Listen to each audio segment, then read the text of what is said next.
Oke, welcome back with Dennis SLL. Balik lagi sama gua, Dennis SLL. Video kali ini bakal beda banget karena video ini adalah untuk kalian semua. Spesial gue bikinin untuk yang orang tuanya marah-marah karena ngerengek mau main saham, mau investasi saham. Habis itu orang tuanya mungkin nggak kasih, masih skeptis, masih masih nggak percaya lah tentang saham, investasi atau reksadana apapun.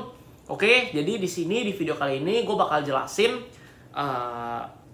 pembawaan kepada orang tua kalian tentang investasi saham dan reksadana. Jadi kalau misalnya kalian masih nggak dikasih sama orang tua kalian nggak percaya, kalian pengen investasi saham, pengen investasi reksadana, dibilang takut itu nanti ditipu, uang hilang segala macam. Nah, kalian tinggal kasih video ini ke orang tua kalian.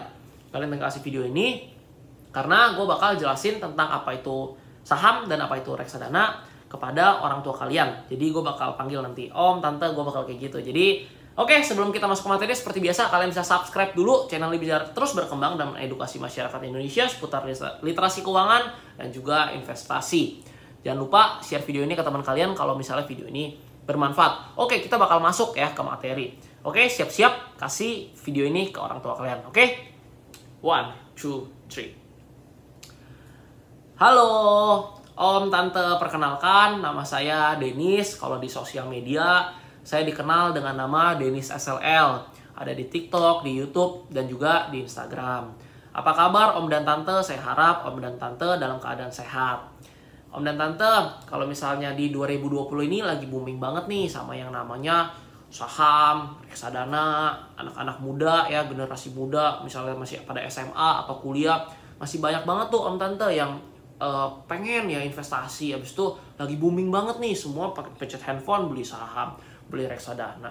Habis itu mungkin namanya orang tua ya, om tante saya juga, papa mama saya juga awalnya nggak percaya gitu, kayak apa sih main saham gitu kan, nanti rugi loh, nanti dibawa kabur, nanti misalnya uangnya hilang, rugi, bangkrut. Banyak tuh saudara, kayak kata papa saya, banyak tuh saudara papa bangkrut gara-gara main saham. Itu mama juga bilang ada temennya dari kaya jadi miskin gara-gara main saham. Nah, gara-gara investasi segala macam. Nah, di sini saya Dennis selaku founder dari Sekolah Saham Indonesia pengen banget nih mengajak om dan tante kita ngobrol-ngobrol dikit ya. Saya pengen jelaskan tentang saham dan reksadana nih khususnya. Nah, om tante, di 2020 ini kan udah banyak banget ya investasi yang bermunculan, dari investasi yang legal sampai investasi yang bodong. Habis itu banyak juga jenisnya, misalnya ada reksadana, ada saham, ada peer-to-peer lending, dan banyak macam lah. Nah, om tante nggak perlu tahu semuanya, nanti ada bikin pusing. Yang penting di sini aku cuma mau bahas nih om tante, reksadana sama saham, karena dua ini yang menurut aku paling layak ya, paling bagus juga untuk diinvestasikan khususnya generasi muda. Nah, pertama aku mau bahas dulu nih saham. Reksadana sama saham itu beda ya. Jadi aku mau bahas dulu nih saham. Nah, om tante kan lagi booming nih ya tentang saham. Habis itu mungkin anak om tante juga ngerengek-ngerengek, mungkin pengen main saham. Habis itu banyak orang tua yang mungkin belum kasih. Nah, jadi aku mau jelasin nih. Sebenarnya kalau misalnya kita beli saham nih om tante, kita itu adalah beli bisnis perusahaan. Misalnya om tante pakai nih kartu ATM BCA, Bank BCA. Nah, si Bank BCA itu udah initial public offering. Artinya itu udah IPO, dia udah terdaftar di Bursa Efek Indonesia. Yang artinya saham dari perusahaan BCA itu bisa diperdagangkan om tante, bisa diperjualbelikan. Jadi kita nih, om tante, saya, anak-anak semua itu bisa beli sahamnya Bank BCA karena sahamnya udah terdaftar di Bursa Efek Indonesia. Nah, kalau misalnya om tante lihat nih, misalnya Bank BCA itu kan besar ya banknya, ada di mana-mana, ada banyak banget cabangnya.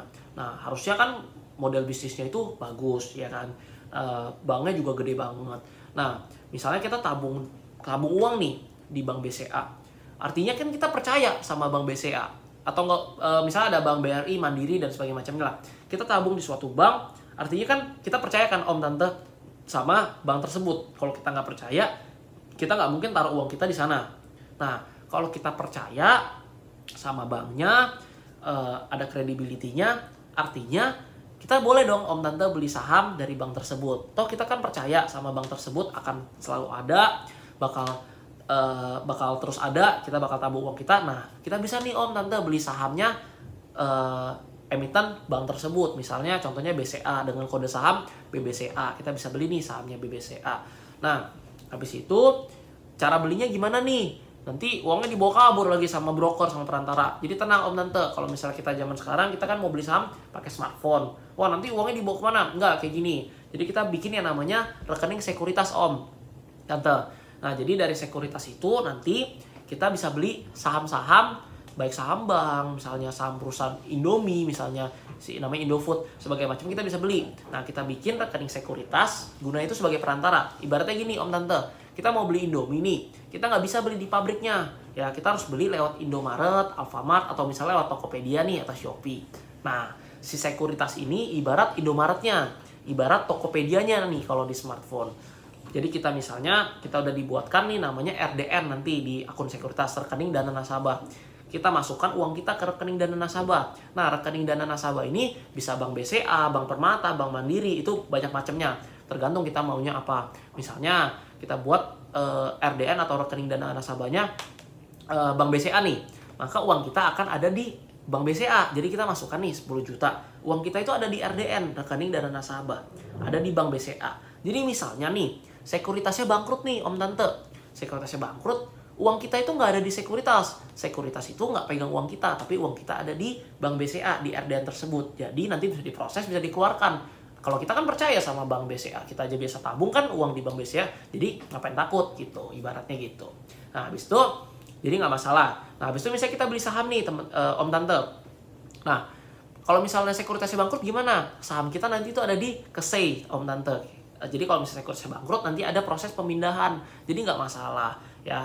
Mau sekuritasnya hilang apa uang kita itu ada di RDN, ada di bank, dan saham kita itu dipegang sama KSEI, nanti bisa pemindahan segala macam. Jadi aman banget Om Tante, nggak bakal dibawa kabur. Ini tuh juga udah under OJK ya, dan pemerintah itu juga mendukung kita supaya investasi saham di pasar modal kayak gitu. Habis itu, oh ya ada lagi juga kalau misalnya mau bikin sekuritas nih, sekuritas itu juga nggak cuma satu Om Tante, jadi nggak cuma monopoli nih, nggak, sekuritas itu ada banyak, ibarat kayak Indomaret, Alfamart ya, ada di warung, kita bisa beli di berbagai macam tempat. Nah, sekuritas itu juga ada banyak, ada Mandiri Sekuritas, ada Mirai Aset Sekuritas, BCA juga ada Ajaib, ada apalagi ya, ada iPod, Indo Premier, banyak Om Tante, jadi tinggal pilih sesuai kebutuhan kita.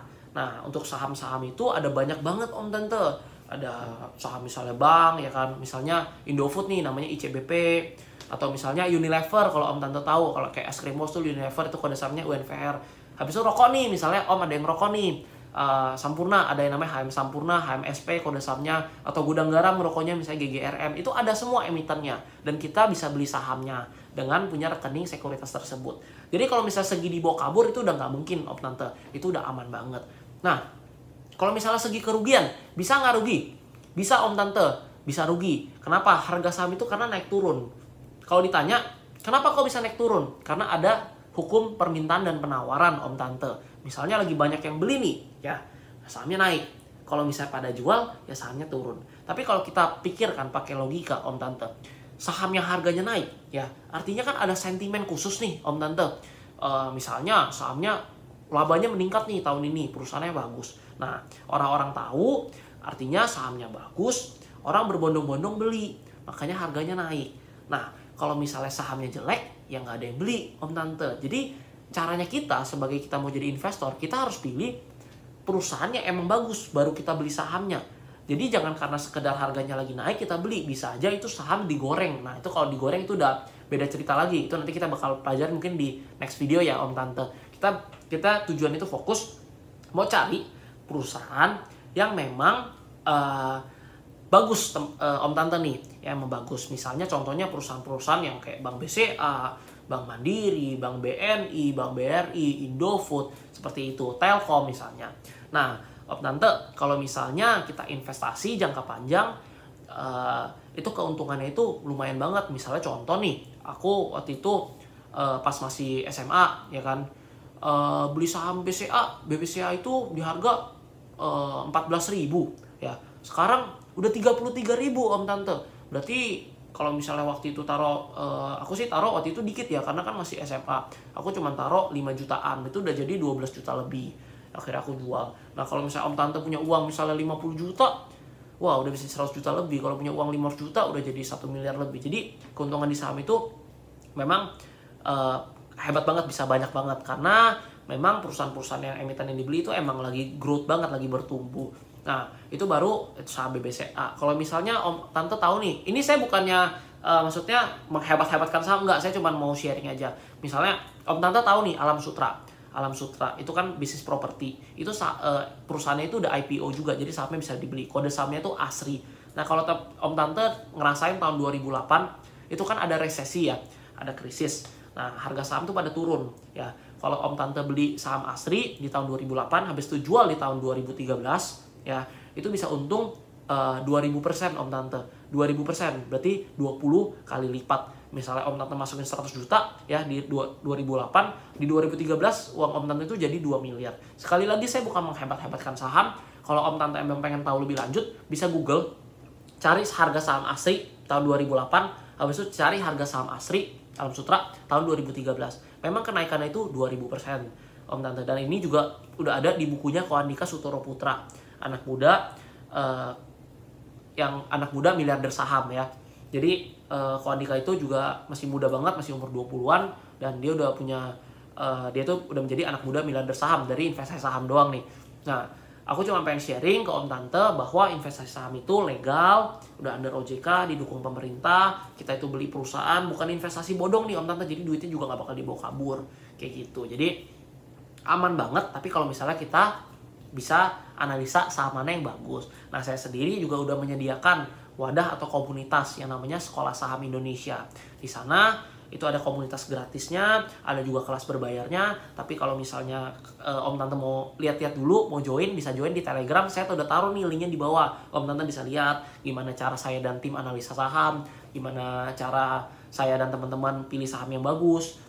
Untuk investasi ya, kalau untuk trading beda lagi. Kalau saran saya nggak usah trading dulu, karena kalau trading terlalu beresiko, bisa rugi. Kalau misalnya investasi, resikonya lebih minim. Dan tujuan kita kan memang mau investasi jangka panjang.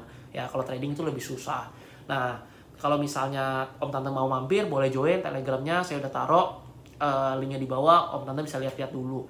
Kalau om tante ada pertanyaan, bisa komen juga di bawah. Nanti saya bantu jawabin seputar saham dan investasi gitu. Jadi ini ada investasi yang benar-benar menurut saya bagus banget dibanding misalnya kita taruh uang di mana sih, biasa deposito, returnnya kecil banget. Kalau menurut saya cuma 4%, setahun mungkin 5% gitu. Nah, yang kedua adalah reksadana om tante. Kalau misalnya reksadana ya itu agak sedikit berbeda. Tadi kalau saham itu kan kita pilih sahamnya sendiri om tante. Kita mau beli saham apa, misalnya BCA, Mandiri, kita yang pilih sendiri. Kalau reksadana itu ada yang namanya fund manager ya. Itu orang yang mengelola dana kita. Tenang om tante. Uang kita nggak dikelola seperti investasi bodong di luarannya yang kayak menjanjikan return 20% satu bulan, 30% satu bulan. Enggak kayak gitu om tante. Jadi si fund manager itu udah punya sertifikasi, udah melewati kualifikasi standar, udah mengerti banget soal instrumen keuangan, baik obligasi, saham, dan sebagainya macamnya. Dan itu udah legal juga, ya udah under OJK juga. Misalnya kita pakai suatu aplikasi, ya itu udah under OJK. Habis itu, ya dana yang diinvestasikan juga jelas. Misalnya reksadana saham, maka si fund manager itu akan beli saham om tante. Dia bakal pilih saham-saham yang emang bagus. Nah, habis itu uangnya itu juga nggak ada di sana, di platform aplikasi nggak. Uang kita itu ada di bank kustodian. Jadi aman om tante. Nah, kalau om tante mau tahu reksadana lebih lanjut, saya udah ada videonya. Mungkin nanti bisa tanya anak om tante, suruh cariin video tentang reksadana, karena saya udah jelasin reksadana secara lengkap. Nah, reksadana dan saham ini menurut saya adalah investasi yang benar-benar bagus banget ya om tante, karena dari segi return oke. Kalau misalnya kita paham dari segi resiko juga oke, dan uangnya nggak bakal dibawa kabur. Nah, kalau misalnya om tante nih, sekarang kan tuh banyak banget nih beredar tentang investasi-investasi bodong yang menjanjikan return 20%, 30% sebulan. Nah, lebih baik itu dihindari. Kalau misalnya om tante mau tanya nih, mau konsultasi, ini saya ditawarin ini investasi bener nggak, investasi bodong nggak? Kalau om tante mau konsultasi, bisa langsung ke Telegram. Om tante bisa tanya-tanya dulu sebelum menginvestasikan uangnya, supaya terhindarlah dari yang enggak, supaya nggak dibawa kabur. Tujuan saya dan tim dari Sekolah Saham Indonesia mengedukasi masyarakat Indonesia seputar saham Indonesia, seputar saham dan investasi. khususnya generasi muda, generasi milenial, supaya membuat negara Indonesia ini menjadi negara yang makin luar biasa di masa depan. Jadi kalau Om Tante punya pertanyaan apapun, ya tinggal komen di bawah atau langsung ke Telegram, kita diskusi bareng. Ya, saya nggak ada paksaan atau apapun, disclaimer. Saya cuma ini menjelaskan kepada Om Tante bahwa saham dan reksadana itu adalah platform untuk kita investasi, itu legal, returnnya juga oke, dan uangnya nggak bakal dibawa kabur. Ini bukan investasi bodong gitu. Nah, kalau misalnya Om Tante bilang masih kayak banyak yang bangkrut nih apa segala macam, ya benar, memang kita bisa rugi di saham kalau misalnya kita beli saham gorengan. Tapi di sini Sekolah Saham Indonesia membantu teman-teman semua yang mau investasi saham supaya terhindar dan nggak salah beli saham. Jadi nggak kebeli saham-saham gorengan yang bisa menyebabkan kerugian besar kayak gitu. Oke, thank you ya Om Tante atas waktunya. Semoga kita bisa berjumpa di lain waktu. Semoga kita bisa ngobrol-ngobrol lagi. Sukses ya, sehat selalu Om Tante. Kalau ada pertanyaan jangan lupa langsung mampir ke Telegram aja atau komen di bawah. Sukses selalu Om Tante, sehat selalu. Semoga menjadi keluarga yang bahagia. Thank you udah ngobrol bareng Denis. Oke teman-teman semua, thank you banget. Semoga video ini dapat membantu kalian semua yang misalnya, ini udah kan orang tua kalian udah nggak lihat kan. Ini gue mau ngomong balik lagi nih sama kalian. Jadi agak nyantai. Kalau tadi kan agak sopan sama Om Tante. Jadi gini, kalau teman-teman punya pertanyaan apapun langsung komen aja di bawah. Kalau video ini bermanfaat buat teman-teman kalian yang juga mungkin nggak dikasih investasi saham sama orang tuanya, kalian bisa share video ini ke teman kalian ya. Jangan lupa like, comment, dan subscribe. Kalau punya pertanyaan apapun langsung komen di bawah ya. Jangan lupa nyalain lonceng juga karena gue bakal konsisten bikin video seminggu 3 kali untuk edukasi kalian semua. Semoga dengan video ini gue udah ngobrol dengan orang tua kalian. Semoga orang tua kalian bisa mengerti apa itu saham ya, dan orang tua kalian bisa menghilangkan skeptisnya dan memberikan kalian fasilitas atau membolehkan kalian untuk investasi saham. Dan kalau kalian udah dikasih aksesnya, misalnya kalian belum cukup umur, kalian dipinjemin KTP atau rekening, ya, ya udah kalian tanggung jawab, jangan beli saham yang aneh-aneh, belajar yang benar, investasi yang benar, jangan mengecewakan orang tua kalian. Semoga dengan video ini kalian jadi dibolehin investasi. Oke, nanti kasih tahu orang tua kalian juga kalau mau daftar saham, ya itu cuma butuh KTP sama rekening aja. Kayak gitu aja sih, simple. Semoga dengan video ini kalian bisa investasi dan kalau bisa orang tua kalian juga investasi. Thank you buat semuanya. Jangan lupa like, comment, dan subscribe. Kalau ada pertanyaan langsung komen di kolom komentar. Pesan gua, jadilah anak muda yang berkarya, berikan kontribusi kepada negara Indonesia supaya negara Indonesia menjadi negara yang luar biasa di masa yang akan datang. Sukses buat kalian semua and see you on next video. Bye.